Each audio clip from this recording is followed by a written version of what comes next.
Allahu, Allahu, Allahu, Allah, Allahu, Allahu, Allah. When you and I have a difficulty, we're supposed to have sabr. You don't have sabr when you're happy. You're supposed to have sabr when you're upset, when something is wrong, when something goes badly. Look at the language of Allah Azza wa Jal. He says, وَبَشِّرِ الصَّابِرِينَ. Congratulate the people who have sabr. Subhanallah. Why? Because of the belief. For a believer, the attitude is entirely different. Maybe the whole ordeal, the entire trouble you are going through, the goal of it all was one thing, so you could have sabr. Because if you can have sabr, you are worthy of congratulations. We think the goal was this thing you were going to get in dunya. Maybe I thought the goal was to get the job. Maybe I thought the goal was to make the sale.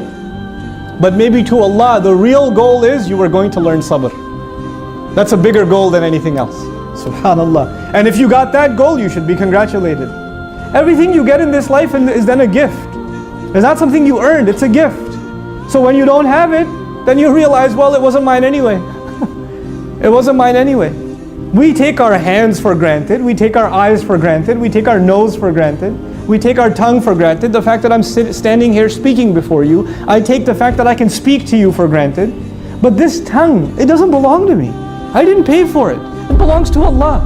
So when it starts stuttering, inna lillah, inna lillah. The wisdom of the statements Allah gave us when difficulty comes. The second statement is, wa inna ilayhi raji'un. No doubt about it, to Him alone we're going to be returning. Why is that important? Because whatever problem you're having right now isn't permanent. Whatever problem you're having isn't permanent. Whether it's money problems or health problems or family problems, or it's emotional problems or physical problems, it doesn't matter. None of them are permanent. You know why? Because you and I are not permanent. Recap of everything. First of all, the first thing when difficulty happens, train your tongue, train your heart. Inna lillahi wa inna ilayhi raji'un. That's number one. Number two, don't say to other people that something is happening to them because of Allah. Don't say this to people. Do not say this to people.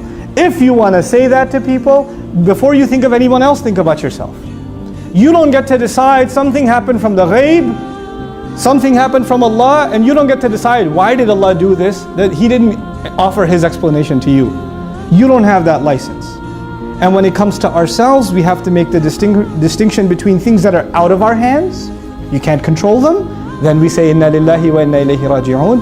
And the things that are within our control, we have to take our own responsibility. We have to acknowledge the fact that we were the ones who messed up. We were the ones who should have done better. This is as a result of our own misbehavior. May Allah Azza wa Jal make us of those who pass all of these tests and are meeting with Him with light in our chests and light coming out of our right hands on the Day of Judgment.